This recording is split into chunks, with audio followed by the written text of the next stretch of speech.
Pues nada, vamos a hacer una visita. Me llamo Arturo y os voy a acompañar durante una hora aproximadamente. Y vamos a hacer una visita a una estación depuradora de aguas residuales.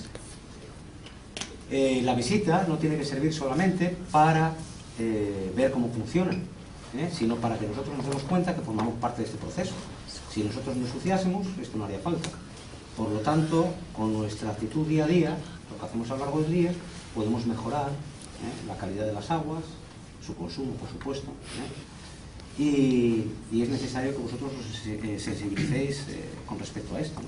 Ya veréis todo lo que se recoge aquí, que debiéramos de echar a la basura y sin embargo lo echamos por el servicio, y todas esas cosas que tenemos que ir evolucionando y tenemos que ir mejorando, ¿no? Nuestros padres no tuvieron, y nuestros abuelos, la oportunidad de aprender todas estas cosas, y entonces lo hacían sin darse cuenta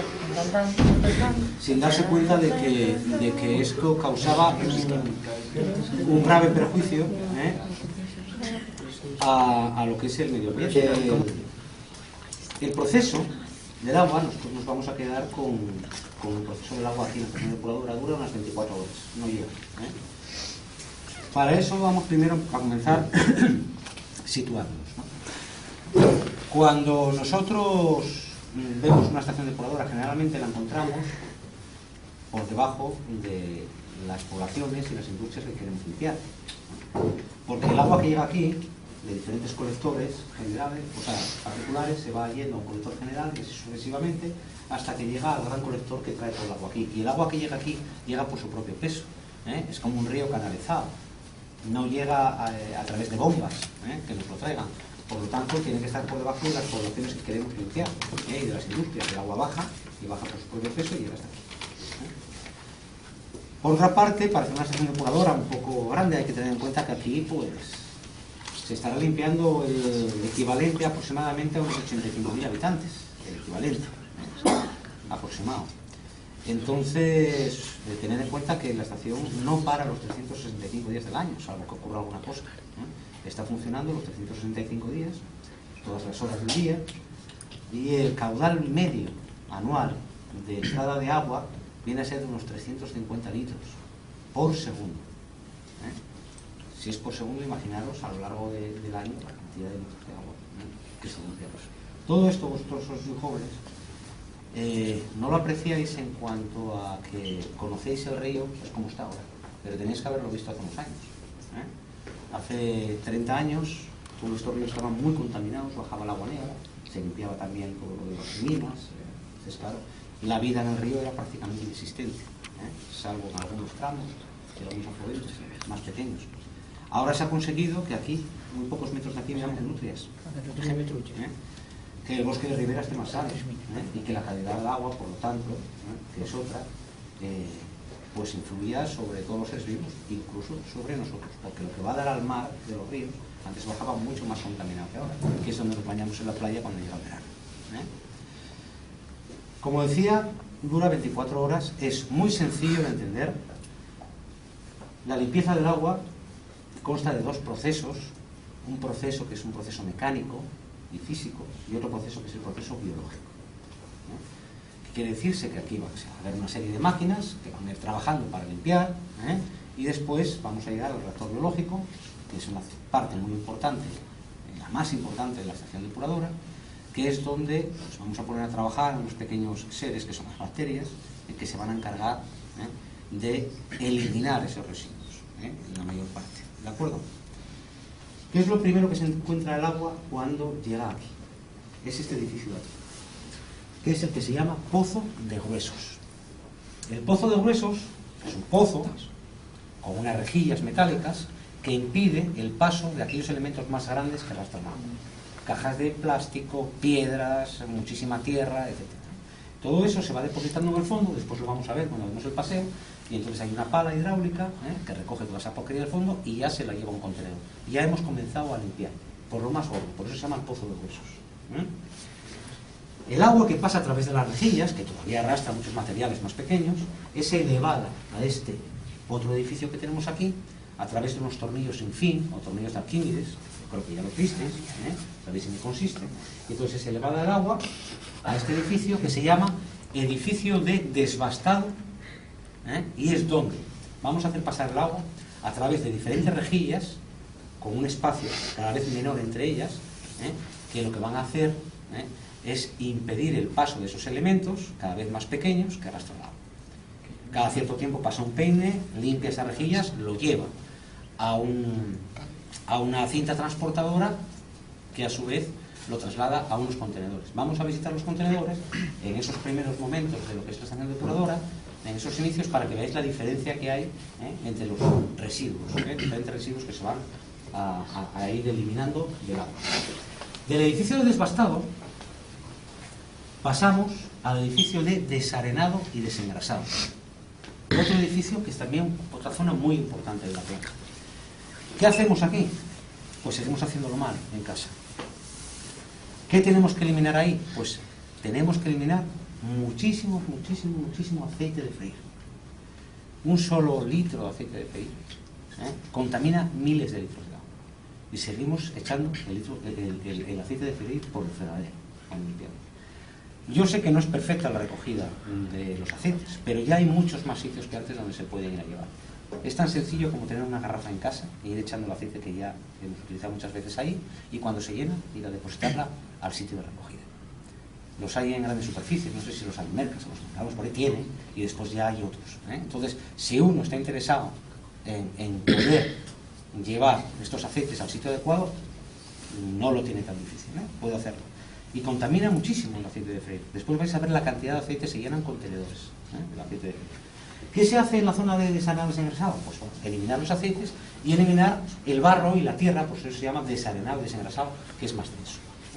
¿Cómo se hace? ¿Cómo se separan estos materiales? Pues de una forma muy sencilla. Se agita el agua. Y al agitar el agua, los materiales más densos se van al fondo y los menos densos o flotantes se quedan en la superficie del agua. Este artilugio que veis aquí, gris, recorre los tanques, y según lo recorre va, en unas ocasiones, aspirando lo que hay en el fondo, llevándolo a un contenedor, y en otras ocasiones va limpiando lo que hay en la superficie del agua, con una pala, con un peine, va peinando la superficie del agua, y lo echa a un canal de drenaje que se lo lleva a otro contenedor.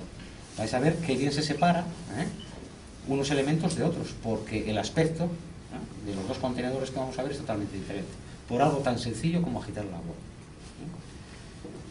Del canal de desarenado y desengrasado pasamos a la zona de decantación primaria.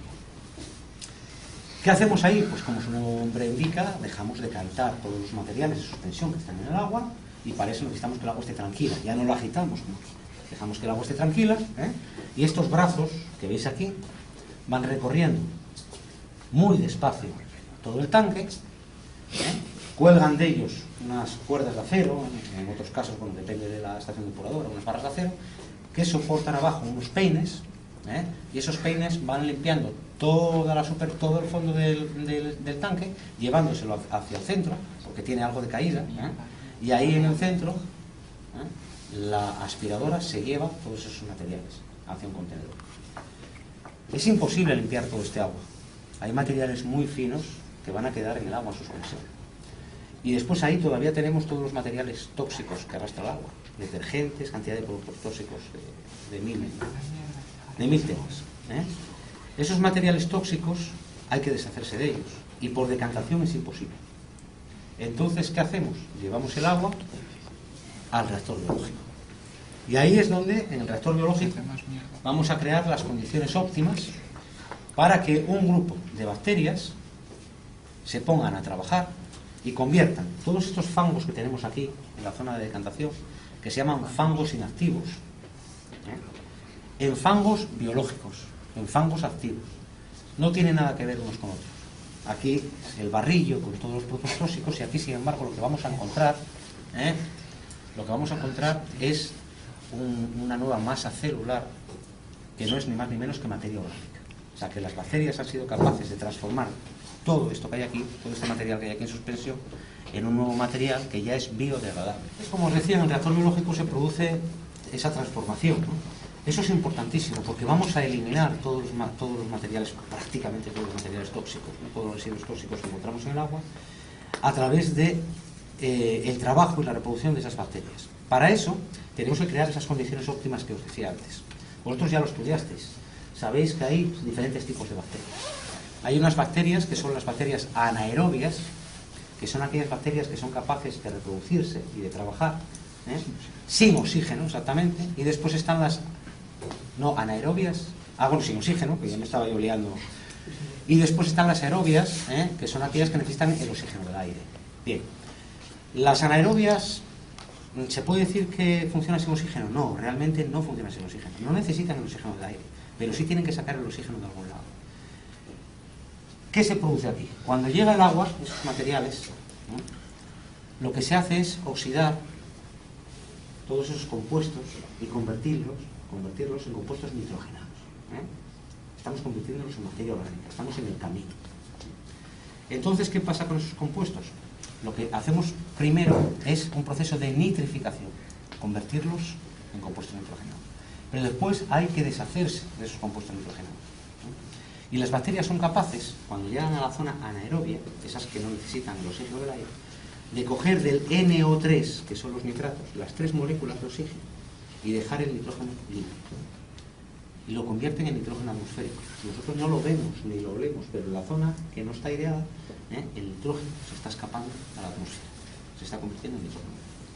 Por lo tanto, esta planta es una planta de nitrificación y desnitrificación, como son la mayoría. En algunos casos hacen algunas cosas más, quitan fosfatos, quitan otras historias, pero aquí y los óleos, lo que se hace es fundamentalmente deshacernos de los nitratos, ¿de acuerdo? Después hablaremos un poco más de cómo funciona, porque lo vamos a visitar, el reactor biológico. ¿Qué pasa ahora con todo lo que tenemos aquí generado? Que ya no es como esto, no es tóxico. Por ejemplo, el amonio, nos hemos deshecho del amonio, hemos oxidado el amonio. El amonio es tóxico para los peces, y aquí nos hemos deshecho de él. ¿Qué pasa ahora con esa materia orgánica? Si nosotros la echamos al río, ¿qué efecto se puede producir? Sobre todo en aquellas épocas como ahora, que no llueve mucho, y que baja el río con un caudal algo escaso, aunque negó, y lo va soltando poco a poco, eso no es malo, pero cuando hay poca agua, ¿qué pasa con la materia orgánica si echamos mucha materia orgánica? ¿Vosotros visteis alguna vez, seguro que sí, el proceso de la eutrofización? No. Primero y segundo de bachiller siempre, ¿cómo que no? ¿Cómo que no? ¿No? ¿Pasasteis por ahí alguna vez y visteis un charco que estaba verde? ¿Por dónde? Por donde sea. ¿Viste algún charco con el agua verde a veces?